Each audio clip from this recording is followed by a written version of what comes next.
जिला कलेक्टर पत्नी 7 साल बाद पति के टूटे घर पहुंची। उसने घमंड में चेक फेंका, लेकिन पति ने संदूक से वो चीज निकाली जिसे देखकर डीएम साहिबा वही चिक कर रो पड़ी।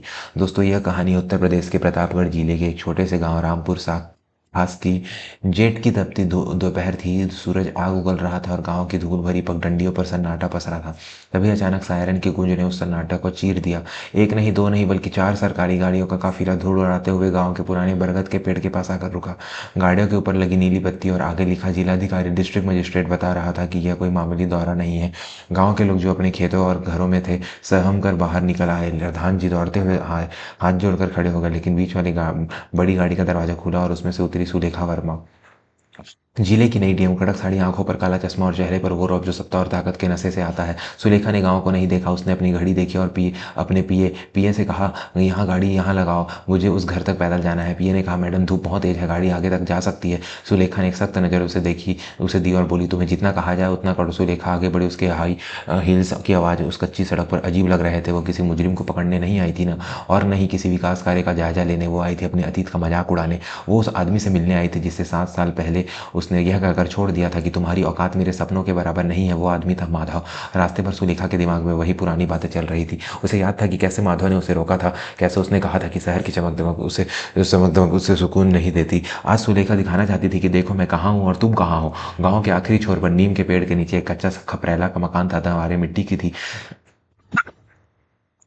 जिन पर गोबर से लिपाई की गई थी। सुलेखा दरवाजे पर पहुंची। दरवाजा खुला था। अंदर से बच्चों के पढ़ने की आवाज आ रही थी। क से कबूतर, ख से खरगोश। सुलेखा ने चौखट पर कदम रखा। सामने टाट पट्टी पर 10-12 गरीब बच्चे बैठे थे और सामने एक ब्लैक बोर्ड पर माधव उन्हें पढ़ा रहा था। माधव, वही चेहरा, वही सादगी। बदन पर एक साधारण सा कुर्ता और धोती। दाढ़ी थोड़ी बढ़ गई थी, बालों में सफेदी आ गई थी, लेकिन आंखों में वही चमक थी जो 7 साल पहले थी। सुलेखा को देखते ही बच्चे चुप हो गए। माधव ने पीछे मुड़कर देखा। एक पल के लिए उस वक्त थम गया। माधव ने न तो हैरानी दिखाई न गुस्सा। उसने बस बच्चों से कहा, चलो बच्चों, आज की छुट्टी, कल सब समय पर आना। बच्चे चले गए। अब झोपड़ी में सिर्फ सुलेखा और माधव थे। सुलेखा ने अपनी नजर चारों तरफ घुमाई। टूटी खटिया, पानी का मटका और किताबों का एक ढेर। सुलेखा के होठों पर एक व्यंग भरी मुस्कान आ गई। उसने कहा, वैसा का वैसा ही है सब कुछ। न दीवारें बदली, न तुम बदले और न तुम्हारी ये फटीचर हालत। माधव ने ब्लैक बोर्ड साफ करते हुए कहा, शांत आवाज में कहा, बैठोगी या खड़े खड़े ही तमाशा देखने आई हो। सुलेखा ने अपनी नाक सिकोड़ी, जैसे वहां की हवा में बदबू हो। बैठने नहीं आई हूँ माधव, मेरा ट्रांसफर इसी जिले में हुआ है। सोचा देख आऊं कि जिस आदमी ने मुझे महत्वाकांक्षी कहकर ताना मारा था वो खुद जिंदगी में क्या उखाड़ पाया है।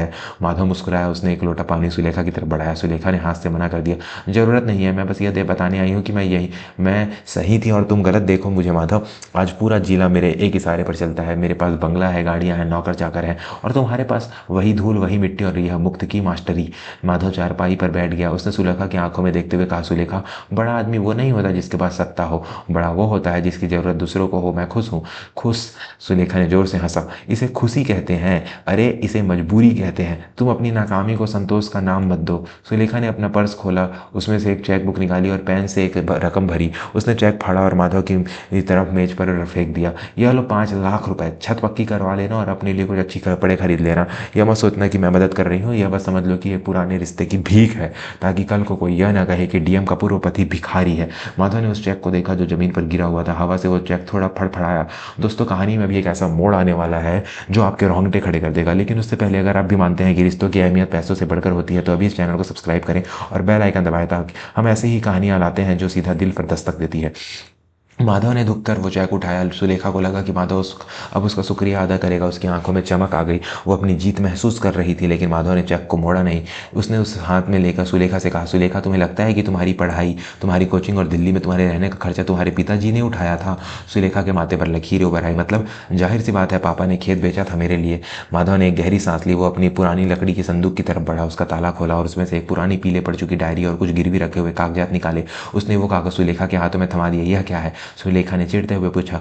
पढ़ो। माधव ने बस इतना कहा। सुलेखा ने पहला पन्ना पलटा। वो जमीन के बैनामे बिक्री के कागज थे, लेकिन उस पर बेचने वाले का नाम उसके पिता का नहीं, माधव के पिता का नाम था। और नीचे जो तारीख लिखी थी वो वही तारीख थी जब सुलेखा को दिल्ली की कोचिंग के लिए पहली फीस जमा करनी थी। सुलेखा का हाथ कांपने लगा। उसने अगला पन्ना पलटा। वो एक रसीद थी, सोने के कंगन गिरवी रखने की रसीद। सुलेखा को याद आया उसकी सास के कंगन गायब हो गए थे और माधव ने कहा था वो चोरी हो गए हैं। तारीख वही थी जब सुलेखा को अपनी मेंस परीक्षा के लिए स्टडी मटेरियल खरीदना था। सुलेखा की आंखों के सामने अंधेरा छाने लगा। उसने कांपती आवाज़ पूछा, यह सब क्या है माधव? पापा ने कहा था कि। माधव ने खिड़की से बाहर देखते हुए कहा, तुम्हारे पिताजी के पास उस वक्त एक फूटी कौड़ी नहीं थी सुलेखा। उनकी फसल ओलों से बर्बाद हो गई थी। वो मेरे पास आए थे, रो रहे थे कि मेरी बेटी का सपना टूट जाएगा। मैंने उनसे कसम ली थी कि वो तुम्हें कभी नहीं बताएंगे कि मैंने पैसे दिए थे, क्योंकि मैं जानता था सुलेखा, अगर तुम्हें पता चलता कि तुम्हारे पति ने अपनी पुश्तैनी जमीन और माँ के जेवर बेचकर तुम्हें पढ़ाया है तो तुम्हारा स्वाभिमान तुम्हें पढ़ने नहीं देता, या शायद तुम दब जाती। सुलेखा के हाथ से वो चेक छूटकर गिर गया। उसकी आंखों से जो आंसू गिरे वो उस चेक से भी ज्यादा भारी थे। माधव ने आगे कहा, जब तुम छोड़कर जा रही थी तब तुमने कहा था कि मैं एक साधारण सोच वाला इंसान हूँ। हाँ सुलेखा, मैं साधारण हूँ, क्योंकि मेरे लिए मेरी पत्नी का सपना मेरी जमीन और मेरी माँ के गहनों से बड़ा था।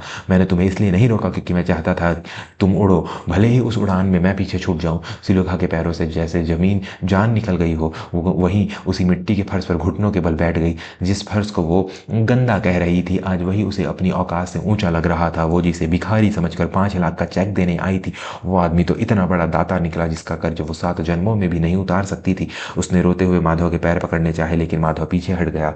यह मत करो मैडम, तुम अब जिले की कलेक्टर हो, माधव ने शांत स्वर में कहा। नहीं माधव, सुलेखा चीखी, मैं कुछ नहीं हूं, मैं सिर्फ एक एहसान फरामोश औरत हूं, मुझे माफ कर दो माधव, मैं वापस आना चाहती हूँ, मैं सब ठीक कर दूंगी। यह नौकरी, यह रुतबा सब तुम्हारे चरणों में है। गांव के बाहर जो भीड़ जमा थी वो अब खिड़कियों से झांक रही थी। किसी को यकीन नहीं हो रहा था कि जिस डीएम साहिबा का इतना खौफ था वो मास्टर माधव के सामने जमीन पर बैठकर बच्चों की तरह रो रही थी। माधव ने सुलेखा को कंधों से पकड़कर उठाया। उसने अपनी जेब से एक पुराना रुमाल निकाला और उसे दिया। आंसू पोंछ लो सुलेखा, लोग देख रहे हैं। माधव ने कहा, मुझे फर्क नहीं पड़ता माधव, चलो मेरे साथ, हम फिर से शुरुआत करेंगे। सुलेखा ने मिन्नत की। माधव ने सुलेखा की आंखों में देखा। उन आंखों में अब भी प्यार था, लेकिन साथ ही एक अटूट फैसला भी था। उसने धीरे से अपना हाथ छुड़ाया।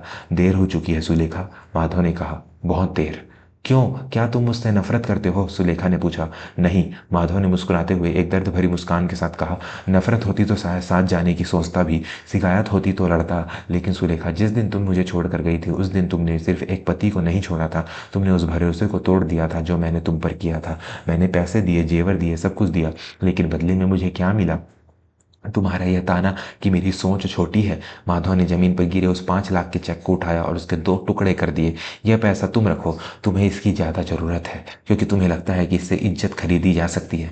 मैं यहाँ खुश हूँ, इन बच्चों ने मुझे अपना परिवार मिलता है। तुम जाओ सुलेखा, तुम्हारा जिला इंतजार कर रहा है। सुलेखा खड़ी थी बुत बनकर। उसे समझ आ गया था कि शीशा जब टूटता है तो जुड़ सकता है, लेकिन दरार हमेशा रहती है, और यहाँ तो शीशा ही चकनाचूर हो चुका था। माधव ने उसे माफ कर दिया, लेकिन उसे अपनाया नहीं था। यह माधव की सबसे बड़ी सजा थी। सुलेखा भारी कदमों से बाहर निकली। बाहर सूरज अब ढलने लगा था, उसकी लाल रोशनी आसमान में फैली थी। जब वो आई थी तो उसके चलने में एक अकड़ थी, लेकिन जब वो वापस जा रही थी तो उसके कंधे झुके हुए थे। उसका पीए दौड़ कर आया, मैडम सब ठीक है? सुलेखा ने उसे देखा नहीं, बस सिर हिलाया और गाड़ी में बैठ गई। गाड़ी स्टार्ट हुई, धूल उड़ी। सुलेखा के पीछे मुड़कर देखा, माधव झोपड़ी के बाहर खड़ा नहीं था, वो वापस अपने ब्लैक बोर्ड के पास जा चुका था। उसने शायद अगला शब्द लिखना शुरू कर दिया था। गाड़ी में एसी चल रहा था, लेकिन सुलेखा का दम घुट रहा था। उसे आज अपनी वर्दी, अपना पद सब एक बोझ लग रहा था। उसे एहसास हुआ कि उसने दुनिया जीत ली, लेकिन अपनी दुनिया हार गई। दोस्तों, हम अक्सर अपनी कामयाबी के नशे में उन सीढ़ियों को लात मार देते हैं जिन पर चढ़कर हम ऊपर पहुंचते हैं। सुलेखा ने भी वही किया। माधव चाहता तो उसे रोक सकता था, सच बता सकता था, लेकिन उसने अपने प्यार की गरिमा रखी। कहानी अभी खत्म नहीं हुई है, इसका असली निचोड़ अभी बाकी है। अगर आप भी मानते हैं कि सच्चा प्यार त्याग मांगता है तो वीडियो को लाइक जरूर करें, और हाँ, अगर आपने अभी तक सब्सक्राइब नहीं किया है तो यह सही समय है हमारे परिवार का हिस्सा बनने का। उस दिन के बाद सुलेखा ने हर महीने चुपचाप एक लिफाफा माधव के स्कूल के नाम भेजना शुरू किया, अपना नाम नहीं, एक शुभचिंतक लिखकर। माधव जानता था वो पैसे कहाँ से आ रहे हैं। उसने उन पैसों को कभी अपने लिए इस्तेमाल नहीं किया। उसने उन पैसों से गाँव में लड़कियों के लिए एक पक्का स्कूल बनवाया। सालों बाद जब सुलेखा रिटायर हुई तो वो फिर उस गाँव में गई, लेकिन तब तक माधव इस दुनिया में नहीं था। स्कूल के आंगन में माधव की एक मूर्ति लगी थी, नीचे लिखा था, स्वर्गीय माधव, जिन्होंने खुद जलकर दूसरों को रोशन किया। सुलेखा उस मूर्ति के पास गई। उसने वो कंगन जो उसने अपनी कमाई से खरीदे थे उस मूर्ति के चरणों में रख दिए। वो कंगन जो माधव ने उसकी पढ़ाई के लिए अपनी माँ के संदूक से चुराए थे, उसकी जगह वो कभी नहीं भर सकते थे, लेकिन यह उस प्रायश्चित का एक छोटा सा हिस्सा था। सुलेखा वहां घंटों बैठी रही। उसे समझ आ गया था कि जीवन में सबसे बड़ी दौलत पद नहीं, आदमी होता है, और वो आदमी उसने अपनी महत्वाकांक्षा की बलि चढ़ा दिया। निष्कर्ष दोस्तों, यह कहानी हमें सिखाती है कि कामयाबी का जश्न मनाइए, लेकिन उन लोगों को कभी मत भूलिए जो आपके संघर्ष के दिनों में आपके साथ खड़े थे। अक्सर औरतें सोचती हैं कि पति अगर कम कमाता है तो वो नकारा है, या पति सोचते हैं कि पत्नी घर पर है तो वो कुछ नहीं करती, लेकिन हर खामोशी के पीछे एक त्याग छिपा होता है। रिश्ते कांच की तरह होते हैं, कदर तब तक करो जब तक वो हाथ में है, टूटने के बाद चुभने के सिवा वो कुछ नहीं देते। आपको यह कहानी कैसी लगी? क्या माधव का फैसला सही था सुलेखा को न अपनाने का, या उसे एक मौका देना चाहिए था? अपने विचार कमेंट में ज़रूर लिखें। हम हर कमेंट पढ़ते हैं। अगर इस कहानी ने आपकी आंखों में नमी ला दी हो तो इसे अपने परिवार और दोस्तों के साथ शेयर करें, शायद किसी और का रिश्ता टूटने से बच जाए। ऐसी ही दिल को छू लेने वाली कहानियों के लिए अभी सब्सक्राइब करें। अगली वीडियो में मिलते हैं एक और जज्बाती कहानी के साथ। तब तक के लिए अपने अपनों का ख्याल रखें। जय हिंद, जय भारत।